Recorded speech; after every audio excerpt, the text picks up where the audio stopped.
All right, let's get right into this airbrush anatomy 101. All right, so what's good, y'all? Excuse me. Man, I'm gonna talk to y'all like I am sitting next to you in your house and just talking about airbrushing, the anatomy, just some 101 basic stuff. I typically get a lot of questions or concerns, and mainly it's just cleaning the airbrush. People tend to think it's like a lot of work, and honestly it's really not. Now obviously there's more work than just using a regular brush, if you will. You know, just kind of dip that in water and it's clean. Obviously this is going to take a little more, a few more components that need to go along with the airbrush,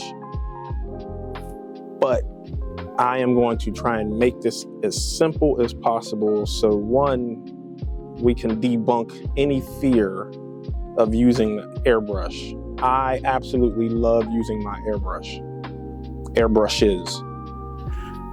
And there's just things you can do with the airbrush a lot easier and a lot more efficient than you can with a standard brush or pigments or anything like that.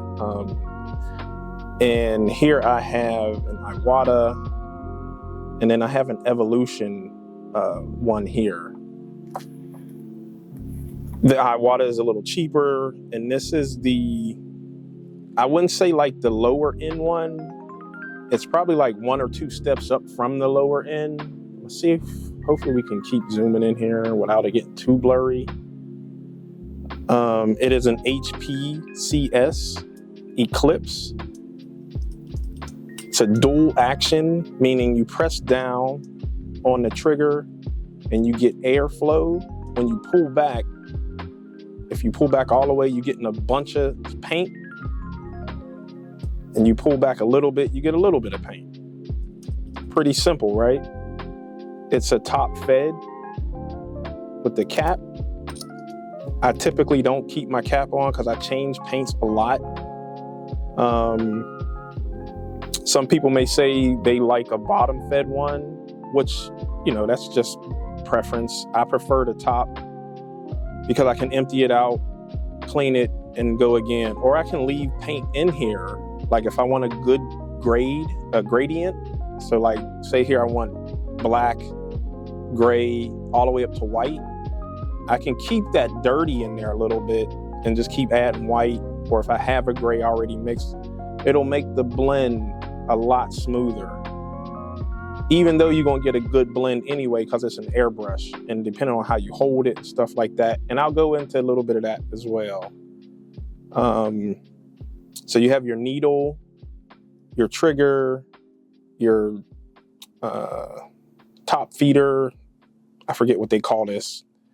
You got your nozzle and all the anatomy in there. It's pretty simple. You shouldn't have to take this apart too much as far as like taking out the trigger. I'll talk about cleaning it and all that stuff too, but it's a very simple but effective piece of equipment. Like I said, I love my airbrush. I think I would be naked without it, honestly. This one here, like I said, is Evolution CR. And the main difference between these is the needle tip. So this one is a super fine needle, and it gets some really tight line work. So I use this a lot for if I'm doing like Warhammer 40K stuff. If I want a gradient on there, I started painting Mortarion from Warhammer, and I wanted to get his little veins and all that stuff. Let's see if I can grab him real quick. And so with all this vein work, that other airbrush, I was able to kind of stay with a little pinpoint line to go throughout all those veins. It took a minute to get all these, but it worked out, you know. The fade is also done with the airbrush. And then I went in even further and done some regular brush work, but to have the fade on the wings like that, all this is airbrush work. Again, it's a gravity fed with the little barrel on top, your needle. This is also a dual action. Again, push down, air, pull back a little. The more you pull back, the bigger burst of paint that comes out. This one here, I have a quick connect on the bottom. So, and I'll show that on my compressor. I can just pop this in and pop it out. I just haven't installed a quick connect on this one, but you would just tighten it on there and then you could pull it off. Right now, I could just screw the air hose on here, and we'll talk more about that as well. I'm gonna take this apart literally while I'm talking to y'all. Like I said, I want this to be something, you know, if you got an airbrush and you just haven't used it yet, while I'm doing this, pull out your airbrush, pause it right here if you want, come back, and then while I'm talking, you take your airbrush apart, like we getting ready to clean it. The iwata, most of them come with a screwdriver, a wrench, because it's like a bolt type of thing for your nozzle. This one here, you can do it with your fingers, just because of the way the thread is up top here. But let's say we're finished airbrushing, we got paint in here. Get your solution of cleaning, whatever your favorite solution is. They have some that's already mixed. I make my own. If I remember, I will try and put in the comments the ratio of mixture that I use. I think it's like a little bit of Windex, some water, distilled water, and I want to say a drop or two of some other solution. I can't remember, but I got it wrote down. If I forget to post it in the comments, y'all say something and then I'll edit the comments and I'll put it in there. But yeah, so we're going to take this apart after this has all been cleaned and it's spraying that solution clear. That's one good test of how you'll know it's clean. Get you a paper towel and just keep spraying until all the paint is out of here. Because what's happening is, since it's gravity fed, the paint is in here, the air is pushing up through here, and it's pulling that paint out of here. And if you had the bottom feeder, it'd be similar of what's happening. It mixes in here and it comes out. It's all clean. Let's take this apart real quick. You get your wrench, you loosen it,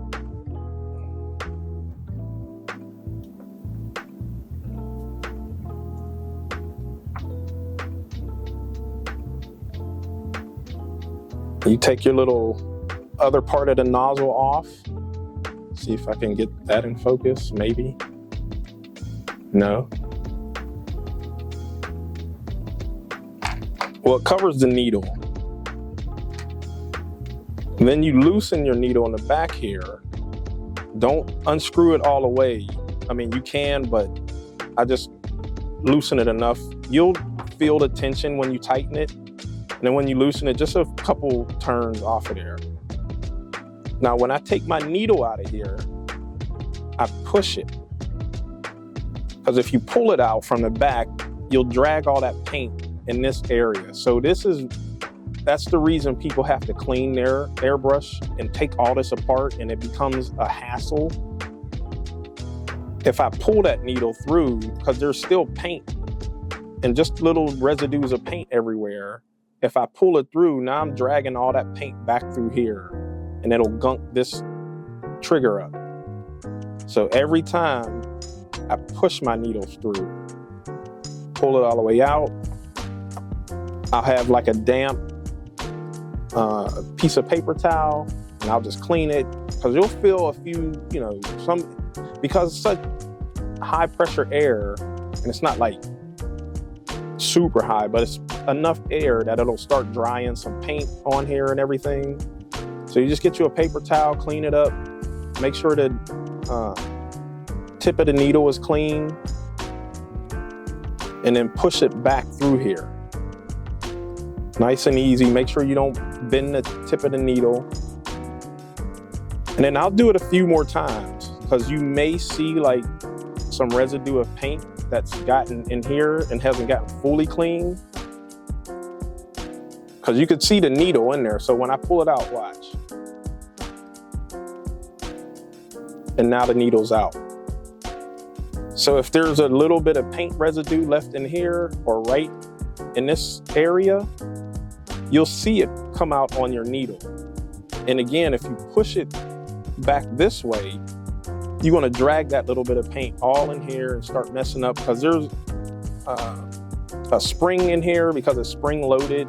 There's a whole bunch of other little mechanisms that make this work. We won't get into all that. If you do it the way I'm saying, you don't really need to take this apart. Maybe twice a year to make sure it's lubricated.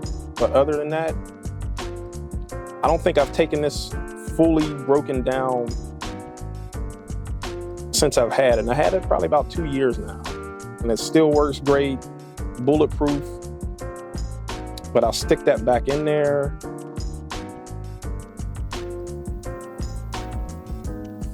And I have a tool here. If we unscrew this, it's a little thicker than the actual needle itself, but it has a really sharp point tip. And so with this little thing here, and I will have to look up the word, there is an actual word for this, but I can stick this in here, and I don't think you'll be able to see it, but the tip of that will come out of here. And so now I can clean in here, make sure it's all paint free and everything from in there. That's where your paint blockage will usually happen, in the tip and inside of this thing here. If you mix your paints right and thin them enough, you typically don't have to worry about that. So we'll put this back on, and I'll get my nozzle. Actually, this may be the nozzle, and this may be the nozzle cover. I will definitely put it up here on the screen so you know what part I'm talking about. Further maintenance down the line may be, there's a little rubber gasket O-ring right here. Again, I haven't done any like serious maintenance to this for probably about 2 years. But that may need to be replaced at some point. And I think there's a few other gaskets in here as well. But then you put your nozzle cover on here. Finger tight. And then grab your little wrench. And then you can tighten it just a little more. Don't over tighten it. Just enough to, and slowly tighten it too. Don't like hunker down on it. Your needle should still be free to move up, back and forth, but you just push it until it doesn't move anymore, because the nozzle in here is stopping that needle from going all the way out. Once you got it set in there correctly, just tighten your chuck back here, and you'll know you're set when you can see the actual needle move back and forth. And my camera is not gonna let me get really close, but the needle is already out of here. So it's blocking anything, any air or any paint from leaving right now until I use this trigger. And we're set, we're good to go. And honestly, that's all the cleaning I really do on this thing. Super easy, super user friendly. I mean, the only thing is that you would just have to use the airbrush, right? You need to use it. So you don't, either one, aren't afraid of it. Two, you start learning like some different techniques and all that stuff like that. Other than that, that's pretty much it.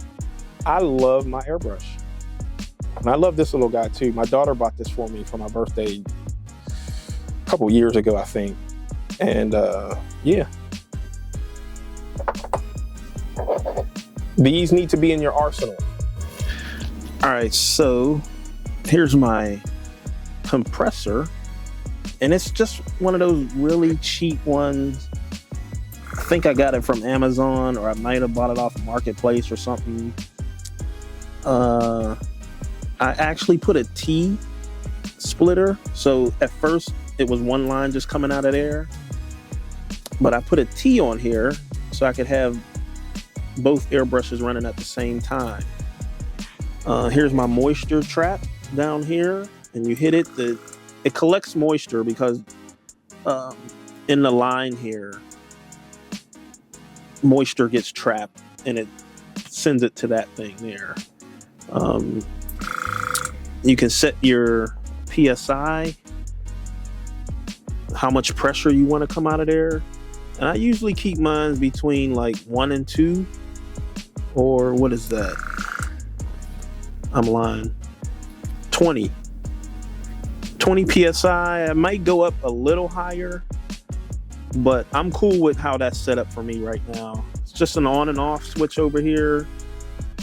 This allows me to adjust the pressure and pick it up, turn it, and you'll see the dial change.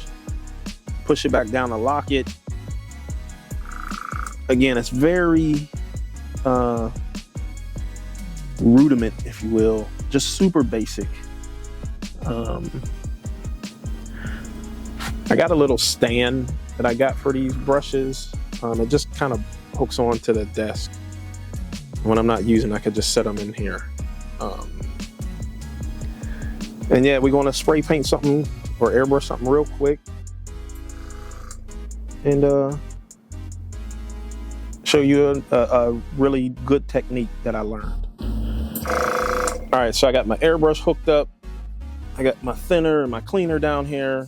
Now, when I'm adding paint to your airbrush, I'll put thinner in there.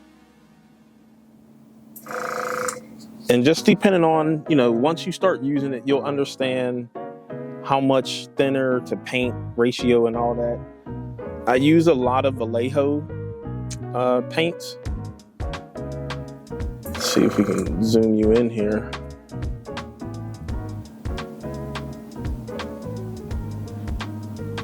Vallejo Air, and it's pretty thin on its own, hence the Model Air logo thing there. But I use them for a bunch of other things. So I'm gonna shake this up. I'll probably put like 3 to 4 drops of paint in here. 1, 2, 3, yeah, I'll go 4, maybe 5. And then I'll get me a little paintbrush. I'll stir it up in there. And the consistency that you want it to look like is almond milk. I'm gonna see if you can see that on the side. Hopefully you can see when it drips down. Did you see that? Because I cannot see if my camera is making it look like it's supposed to. So it's, I ain't gonna say like really, really thin, but it's definitely not like water. I can probably go a little more paint, but I think I'm gonna test this first and see what it looks like. And before I start painting, I'm gonna hold the nozzle so no paint can get out, but I'm gonna pull it like I'm painting. and you'll see some bubbles start filling up in there, and that's called backfilling. So I want, as soon as I hit that, I want all that paint to already be somewhat mixed a little bit when it comes down the tube and out. I got me just a regular piece of styrene, what most models and model cars, trains, all that stuff is made out of plastic. And most people would want to start off just like right in the middle and get into painting, right? Then you got like water splotches and all that stuff. You don't want to do that. So with airbrushing, it's all about layering, right? And you want to start off the subject all the way through the end of the subject. Hopefully this is going to pick up correctly. So right now I'm just pushing down. I'm not putting any paint out. I'll hit it a few times and make sure that paint is coming out of there. And now I'll just go across easy. Yeah, it's a little watery. So I'm gonna add a little bit of paint, a little more paint to this. And also it's a little watery on that styrene. It's because I didn't prime it, so it's like straight out of the bag and it's very slick. Because I will typically prime everything with like either a clear coat of something, and actually I think that's what I'm gonna do because I want to show you guys really good how this is supposed to work. Hold on. All right, take two. I primed this side, so that was the other side. That was the other side. I primed this side, and so you always see someone where like, yeah, I primed it, whether it's a color prime or just a clear coat of something. You want to prime whatever you're painting, so the paint needs something to stick to, like it needs some tooth to it. So we're going to try this again. I hit the airbrush, make sure some paint's coming out of there, and again I'm gonna start off, go over and off.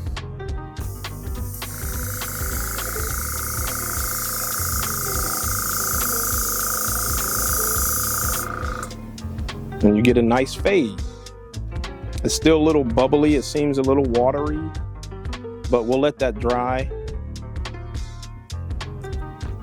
And then also you'll have to figure out how far or close you need to be to the subject, if you will. So I'm gonna try a little further away and see if we don't get as much wetness and bubbling like that. Got it on.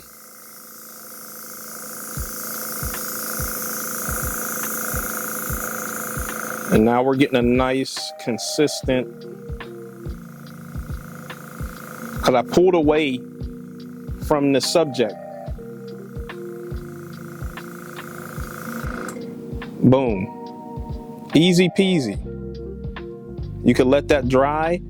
If I'm in a rush, or not even in a rush, I just want it to dry quicker, I'll just push down on the trigger because no paint is coming out, and I'll let that air dry it, right?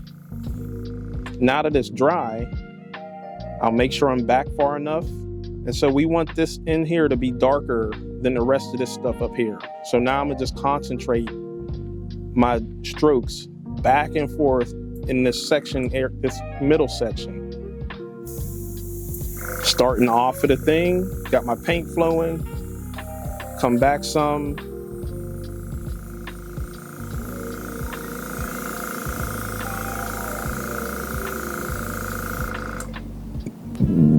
And it's getting darker, right? That fade is it's an even fade, right? That's a very hard fade to do with a standard brush. And now if I wanted to add a different color into this, you know, you want to look at complementary colors or whatever the color you want, I can start down here and fade it up into that. And there's just no way you can get that. I take that back.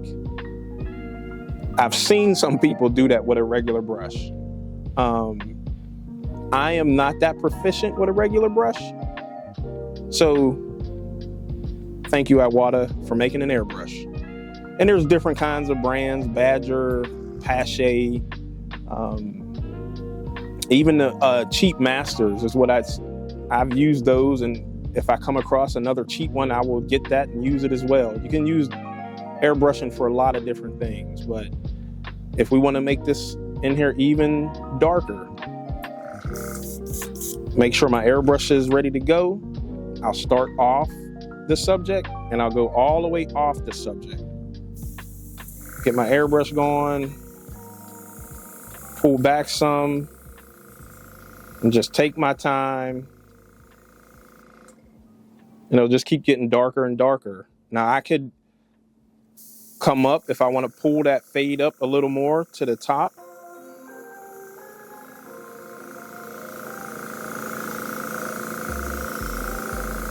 But I'm going off and on, off and on. Because what'll happen, and you can see it's starting to fade up. But if you kind of start right here,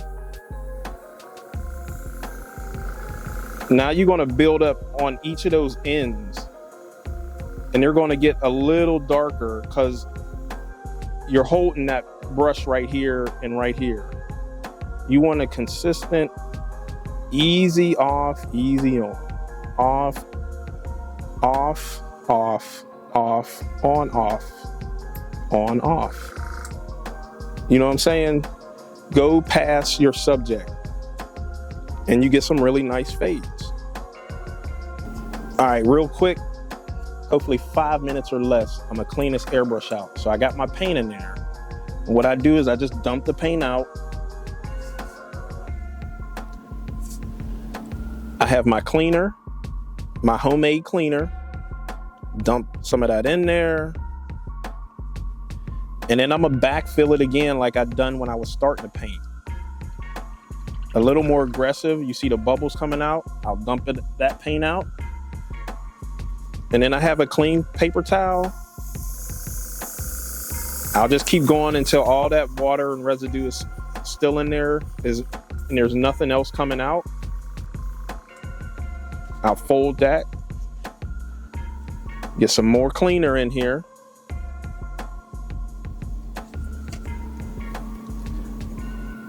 Backfill again. Dump that out. Now let's see. Now we got a little bit of blue on there, but it's mainly all just cleaner coming out of there. I'll stick my little finger in there, swish it around. And it's pretty much clean. So that was a minute and where I'm at, 20 seconds of cleaning that quick, right? Okay, the brush, a standard brush, you can just rinse off whatever. But now, like I said, if I wanted to go from that dark blue that I was using to a lighter blue, I probably wouldn't even clean it this much. I'd have just start dumping the light blue in here. So now it's mixing on its own in here, and then it's mixing when I spray it out. But I'm going to add a little bit more cleaner just to be on the safe side. I'm not going to do the backfill. I'm going to just start spraying out cleaner. And as you can see, no more paint is coming out of there. And then we're only at 2 minutes. I said 5 minutes. Airbrush clean. Now with this, I'll unhook it, let the air out, unhook it, and then I'll do what I showed you at the beginning. I'll take the nozzle cover off, the nozzle itself under here, unscrew this and push it through. Because if there's any of that blue paint left in here, I don't want it to get jammed up back here. So I'll push that through, clean my needle, push it through again to make sure ain't nothing else jammed in there. And then that's it. Airbrush is clean and set and good to go for the next session. I love my airbrush. Get one. Don't be scared. If you got any questions, I'm always around, man. Let's close this out with a talking head. And, and like I said, that was it. Quick and easy. Use the airbrush. You got to use it though in order to get better at it, and where it doesn't seem like such a chore to use. Again, there's other people that could, do certain things with just regular brushes and powders and oils and all the different blends. But the airbrush, for me, and I know a few other people that just love the quickness, the easy blend you can just do and get in and out, especially if you just want to dust something, real quick. Make the airbrush your friend. If you got any questions, hit me up in the comments below. I'll try and answer as many as I can. But yes, use those airbrushes. And again, I'm still trying to remember to put my formula for my cleaning solution in my paint thinner that I put in the airbrush. So, and I'm just throwing this in. I forgot to mention it towards the end also. The channel, I believe I'm going to change the name either at the end of this month or the beginning of next month to the Model Veteran. I just feel it has a good ring to it. With me telling these stories that I'll be really diving into as far as just military stuff. And like I said, there'll be other stories that I'll tell, but I'll probably mainly focus on military, infantry, all that jazz. It just fits what I think is going to embody the channel overall. So I want to maybe at some point, or hopefully at some point, the channel will help other veterans also, help them, if they got PTSD or, just want to find an outlet, whether it's trains or Warhammer 40K, any other type of hobby, And then even if you're not a veteran, hopefully my story brings some, I don't know, hope, dreams, or even if you just want to start a hobby, that's kind of where I want this channel to kind of start going to, where I tell my story and hopefully it just attracts people to want to do their thing also. I want to thank my Patreon folks for, rocking with me. I really appreciate y'all. Thank you for the support and the love and everything. I think that's it. Whatever YouTube is telling you to click, stay a while, subscribe, and yeah, come back for the next one. Peace.